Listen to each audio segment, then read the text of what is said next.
ஸ்ரீமதே ராமானுஜாய நமக. தினம் ஒரு திவ்ய பிரபந்தம் தொடரிலே இன்றைக்கு 1753வது பகுதி. திருமங்கை ஆழ்வார் அவருடைய பெரிய திருமொழி 9ஆம் பத்து 4ஆம் திருமொழியினுடைய 7வது பாசுரத்தை இன்று நாம் இணைந்து அனுபவிக்க இருக்கிறோம். இது இந்த 3ஆம் திருமொழியும் 4ஆம் திருமொழியும் இந்த 2 திருமொழிகளாலே திருப்புல்லாணி திவ்ய தேசத்தை மங்களாசாசனம் செய்கிறார் திருமங்கை ஆழ்வார். திருப்புல்லாணி திவ்ய தேசம் மிகச்சிறந்த ஒரு திவ்ய தேசம். ஏனென்றால் தொன்று தொட்டு இருக்கக்கூடிய ஒரு திவ்ய தேசம். ராமபிரான் ராமாயணத்திலே ராமாயண காலத்திலே ராமன் இருந்த காலத்திலேயே அந்த திவ்ய தேசம் அங்கே இருந்திருக்கிறது.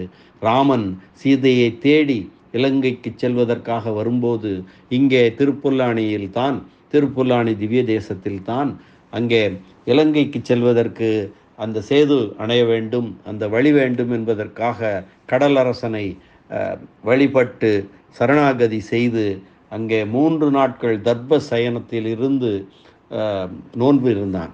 அவ்வளவு ஒரு முக்கியமான ஒரு திருத்தலம் திருப்புல்லாணி. அந்த திருப்புல்லாணியை 20 பாசுரங்களாலே திருமங்கையாழ்வார் மங்களாசாசனம் செய்திருக்கிறார் என்பதை நாம் அறிவோம். அதிலே இந்த இன்றைக்கு 4ஆம் திருமொழியின் 7வது பாசுரம். சந்திரனும் வெப்பமாகி துன்புறுத்துகிறான் என்கிறாய். சென்ற பாசுரத்திலே சூரியன் உலகம் சுற்றும் சூரியன் அவன் சென்று மேற்திசையில் மறைந்து விட்டான். சந்திரன் வந்தான், சந்திரனும் என்னை நெருப்பள்ளி வீசுவது போல துன்புறுத்துகிறான் என்று சொன்னாள்.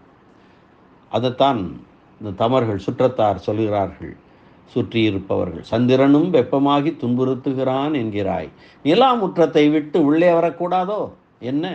சந்திரன் மட்டுமே என்னை துன்புறுத்தவில்லை, காளையின் மணி ஓசையும் கடலொலியும் என் செவி வெளியே வந்து என் மீது நெருப்பினை அள்ளி வீசுகின்றன என்று இந்த பாடலில் தலைவி குறிப்பிடுகிறாள். எல்லாம் உலகத்தில் உள்ள அனைத்துமே இவளை துன்புறுத்துகின்றன.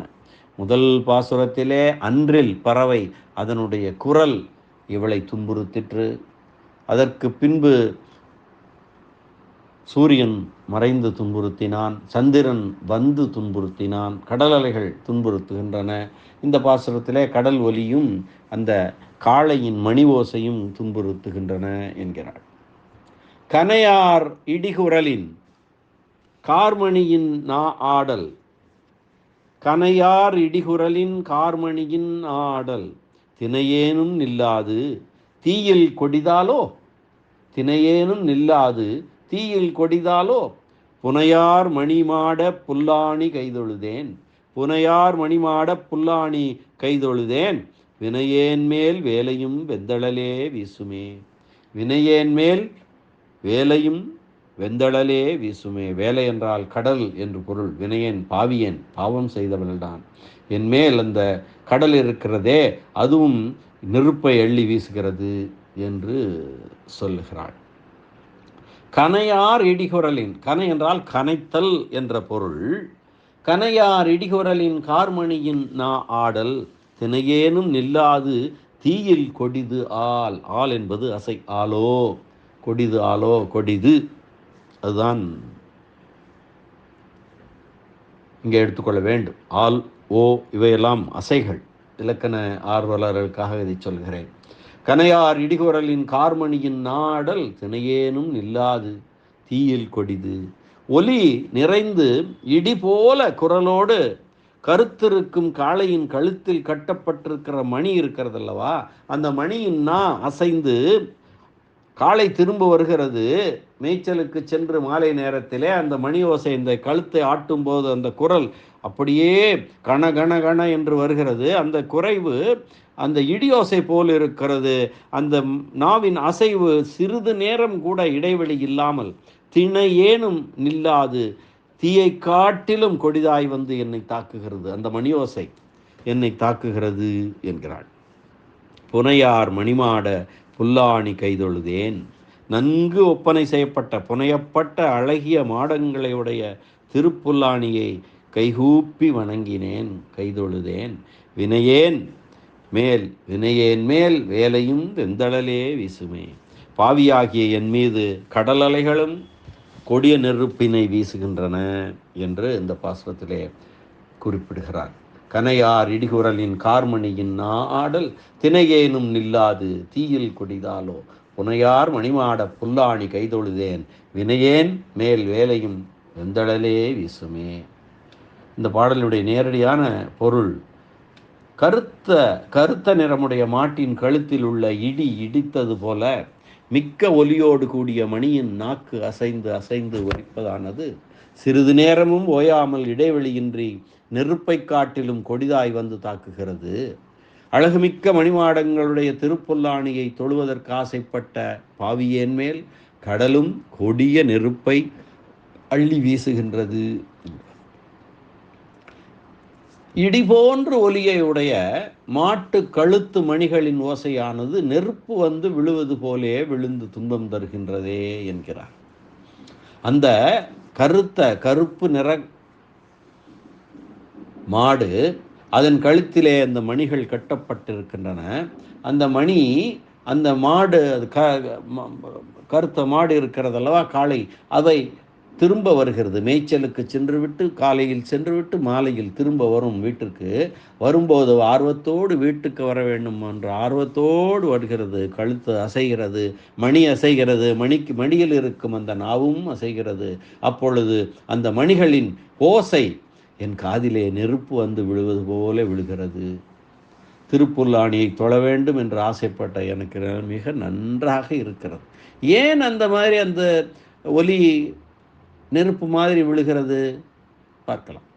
கடலும் தன் குளிர்ச்சி அழிந்து வெப்பத்தை ஏறிட்டு கொண்டு அலைகள் என்ற வகையிலே நெருப்பையே வீசுகின்றதே, நான் என் செய்வேன் என்கிறாள் பிரிவாற்றாமையிலே துடிக்கும் இந்த தலைவி. வயல்களிலே பகலெல்லாம் மேய்ந்துவிட்டு மாலை பொழுதிலே திரும்பி வருகின்ற மாடுகளின் கழுத்தில் உள்ள மணிகளின் ஓசை விறகிகளுக்கு, விறகுதாபம் உடையவருக்கு துன்பம் தருவக்கூடியதாகும்.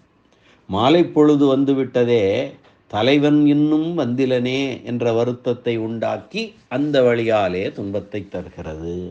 அதனாலே நாயகிகளுக்கு, தலைவிகளுக்கு விறகுதாபம் இருக்கிறது. அதனாலே அந்த ஓசை காதிலே நாராசமாக வந்து விழுகிறது. இதுதான் பொருள். அது மட்டுமல்ல, அந்த பசுக்கள், நாகுகளை காளைகள் தொடர்கின்ற போது, பசுக்களும் காளைகளும் எல்லாம் மாலை பொழுதிலே வீடு திரும்புகிறது அல்லவா, அப்பொழுது அந்த பசுக்களை காளைகள் தொடர்கின்ற போது அவை ஓடுகின்றன. அப்படி ஓடும்போது இந்த காளைகள் அவற்றின் மேல் உரசுகின்றது.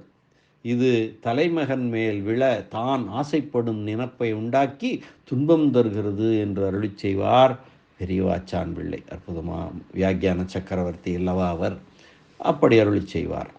மாலையும் வந்தது மாயன் வாரான் மாமணி புலம்ப வல்லேறு அணைந்த கோலனன் அகுகள் உகழுமாலோ என்று திருவாய்மொழி கூறும்.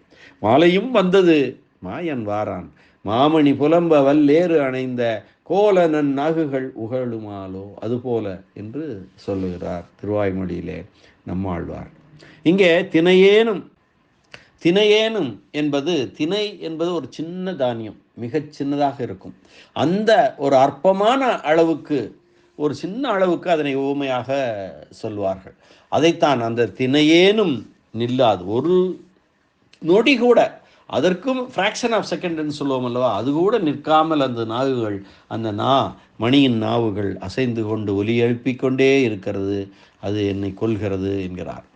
எருதின் மணி ஓசைக்கு தப்பி ஏதேனும் குற்றுயிர் குறைவு இருந்தால் அதையும் தேடிப்பிடித்து கொள்ளை கொண்டு போவதற்காக கடலலையும் வந்து நெருப்பலையை வீசுகின்றது என் மேலே.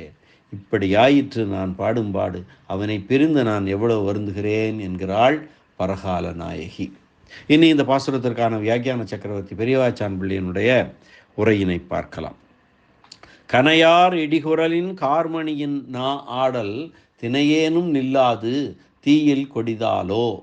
மிகவும் கொடுமையாய் இடிபோன்ற ஒலியையுடைய காளையின் கருத்த மணியின் நாவின் ஒலியானது, அந்த நாகுகளை காளைகள் தொடரும்போது அவை ஓடுகின்றன.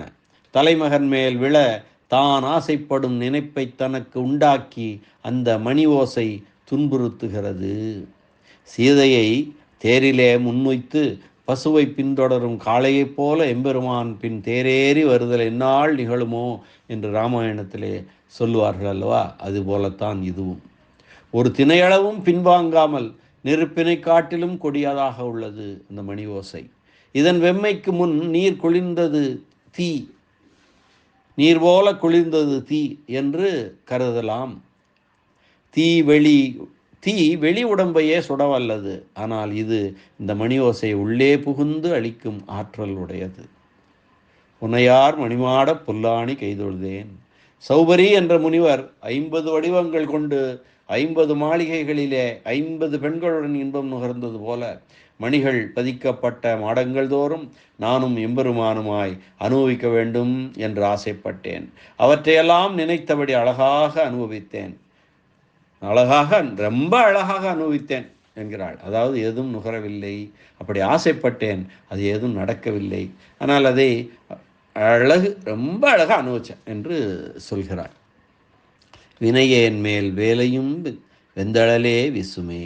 அடைய முடியாத ஒன்றை ஆசைப்படும்படியான பாவத்தை செய்த எனக்கு, அவள் செய்த பாவம் என்ன? அடைய முடியாத ஒன்றின் மீது ஆசை வைத்தாள், எம்பெருமான் மீது ஆசை வைத்ததாக எண்ணுகிறாள். அந்த பாவத்தை செய்த என் மீது காளையின் கழுத்து மணி ஒலிக்கு மனமிடிந்து நெகிழ்ந்து போகாமல் நான் எஞ்சியிருப்பேனாக கொண்டு மயங்கி என்னுடைய பிரிவெத்தி தன் மேலே பட்டு தன்னை தாக்காதபடி சற்று ஒதுங்கி நின்று என் மீது கடல் நெருப்பை வீசுகின்றது என்கிறாள் இந்த பாடலிலே பரகால நாயகி. பிரகதாபத்தை அற்புதமாக வெளிப்படுத்தி எம்பெருமானை அடைய வேண்டும் என்பதே குறிக்கோள். எம்பெருமானை பிரிந்ததனாலே உண்டான தாபத்தை இவ்விதமாக சொல்லுகிறாள் பரகால நாயகி. நாயகி பாவனையிலே திருமங்கையாழ்வார். மீண்டும் ஒருவரை பாசுரத்தை அன்வயிக்கலாம். கனையார் இடிகுரலின் கார்மணியின் ஆடல் தினையேனும் நில்லாது தீயில் கொடிதாலோ புனையார் மணிமாட புல்லாணி கைதொழுதேன் வினையேன் மேல் வேலையும் வெந்தழலே விசுமே என்ற இந்த அற்புதமான பாசுர அனுபவத்தை இந்த அளவிலே நிறைவு செய்து மீண்டும் நாளை சந்திக்கலாம் அடுத்த பாசுர அனுபவத்துடன். நன்றி, வணக்கம். ஸ்ரீனிவாச வெங்கடேச ராமானுஜதாசன் திருவரங்கம். திருப்புல்லாணி எம்பெருமான் ஆதிஜகநாத பெருமாள் திருவடிகளே சரணம். அரட்டமுக்கி அடையார் சீயம் கலிகன்றி கலியன் திருமங்கையாழ்வார் திருவடிகளே சரணம். வியாக்கியான சக்கரவர்த்தி உரைப்பெருமன்னர் பரம காருணிகர் பெரியவாச்சான் பிள்ளை திருவடிகளே சரணம். ஆழ்வார் எம்பெருமானார் ஜீயர் திருவடிகளே சரணம்.